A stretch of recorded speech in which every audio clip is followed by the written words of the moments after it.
She called the police, and within 7 minutes, her entire world crumbled. Sounds like one of those internet tall tales, right? Trust me, every word of this is real.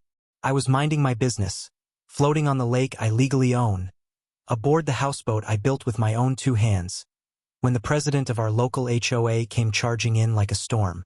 She was yelling, pointing, and threatening like I just torched her mansion. Meanwhile, I had my camera running, the water gently lapping at Liberty's hull, the morning sun casting diamonds across the surface. And in that moment, I realized I'd been waiting 2 decades for something like this. 7 minutes. That's all it took to shift everything. Her life unraveled, while mine finally took off. So if you're tuning in, settle in. This isn't your average neighbor drama. It's the kind of story you tell your grandkids. My name's Jake Morrison. I'm 42, used to be a landscape architect, but I walked away from that life to pursue something quieter, something freer. I spent 15 years saving, cutting costs wherever I could. No vacations, the same rusty pickup, bargain ramen for dinner, until I could finally afford this dream. 15 acres, a ranch house, and the most beautiful private lake you've ever seen. Massive oaks, gentle hills, and silence so deep it echoes. That place became my heartland. My YouTube channel, Living Free with Jake, wasn't anything huge. Maybe 5,000 subscribers. Mostly folks who liked DIY projects or who wished they could check out of the daily grind like I did. My motto? Document everything, regret nothing. And that philosophy would prove more valuable than I ever imagined. For 3 straight months, I poured everything into building the Liberty. My houseboat. Not a glorified raft, but a real floating home. Solar-powered with a composting toilet, a tiny but efficient kitchen, and more love in its boards than in most condos. Every frustration and every little win, I recorded and shared with my followers. And finally, on the morning of August 15th, I was ready for her maiden voyage. It was one of those perfect mornings.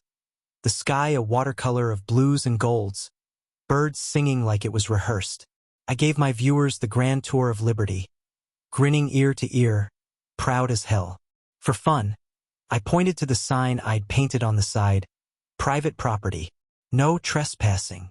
Just in case, I joked. Oh, if only I knew. At 10:45 a.m., my peace shattered. From the direction of the Pine Ridge Golf Course, I spotted her, Victoria Sterling. If you tried to cast the ultimate HOA villain, you'd get her.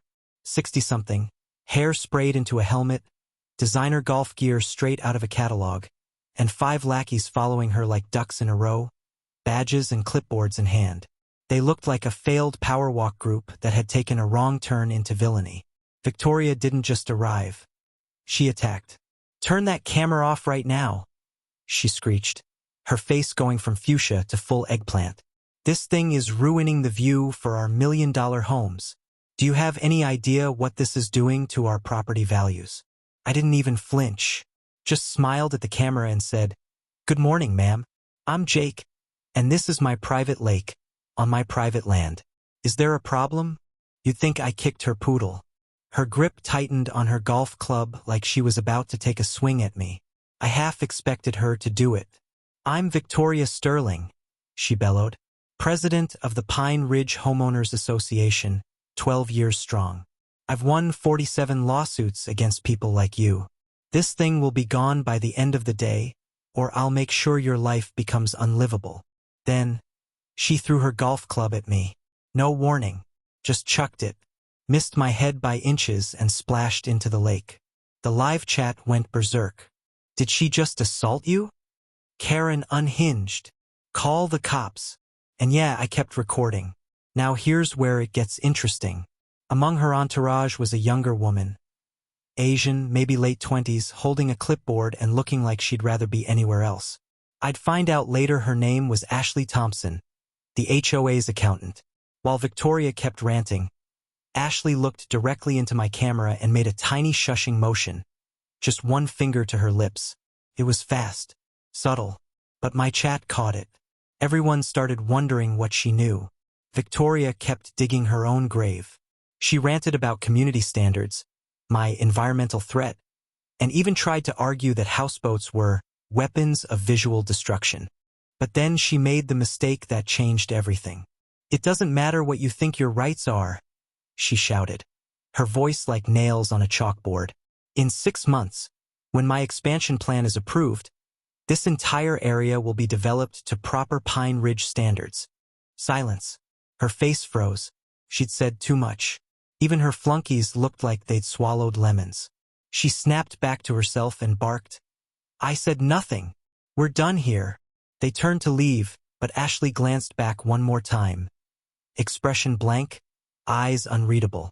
2 days later, I found my mailbox stuffed with 17 HOA violation notices. 17. For everything from excessive noise, to unauthorized structure, to disturbing aquatic balance. And yet, I don't live in Pine Ridge. I'm not part of their HOA. Never signed anything. Never agreed to their rules. Because, unlike what Victoria tried to make everyone believe, I own the land and the lake.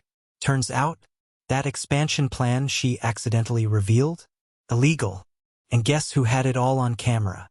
They hit me with every violation in the book. Visual pollution, endangering fish habitats, illegal use of water, charging $3,000 a day. Add it all up and it's outrageous. But hidden behind those threats?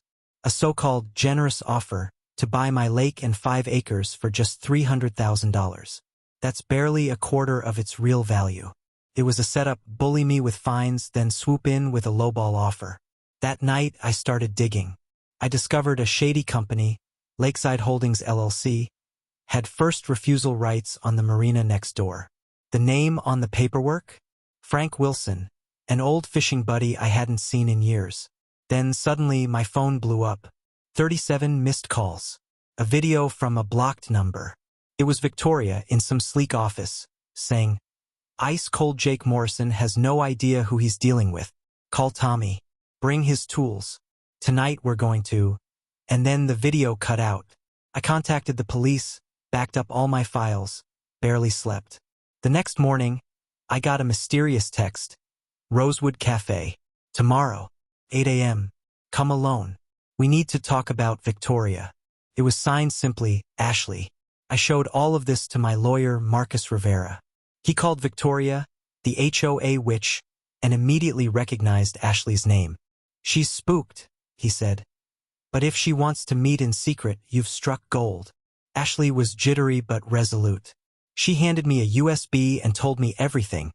How Victoria embezzled $2 million from the marina's funds to cover her son Tommy's gambling debts. When Ashley tried to expose her, Victoria wrecked her career, spread vicious rumors, and had Tommy harass her at a party. Still, Ashley had refused to back down. Back at Marcus's office, we tore through the files on the USB. Everything was there: fraudulent invoices, shell companies, a whole web of deceit. But the real shocker? A buyback clause buried in the original contract. Frank, now elderly and living in a Florida care home, could legally force the sale of the marina for a fraction of its $8 million value, between $1.20 to $2 million, if he acted before the year ended. And Frank? He'd been waiting for this moment. He offered to sell me the rights for $500,000. Ashley put up her own savings. Marcus secured the rest through a loan. Our plan was simple: wait for Victoria to make her big public move to ruin me, then strike. Tuesday morning, I set the stage. I was by the lake, pretending to fish, my AirPods blasting music to steady my nerves. Cameras were rolling. Victoria marched in like she owned the place. Lawyers, HOA board, developers in tow. She accused me of environmental crimes, demanded police action. Meanwhile, Marcus, Ashley, and Frank were in position. Within 7 minutes, we wired the money, activated the buyback clause, filed the paperwork, and I became the legal owner of the Pine Ridge Marina. The centerpiece of Victoria's little empire? Mine now. I went live on my channel. "Hey YouTube, your boy just bought a marina." The look on Victoria's face was priceless. Her jaw dropped. Her supporters stood speechless. When the cops arrived, I let them know Victoria was now trespassing. And fired. Victoria's phone slipped into the lake. Gasps rippled through the crowd. Ashley stepped forward with proof of embezzlement. And then Victoria laughed. Not a normal laugh. Something cracked, unhinged. You think you've won? She hissed. The marina's already sold.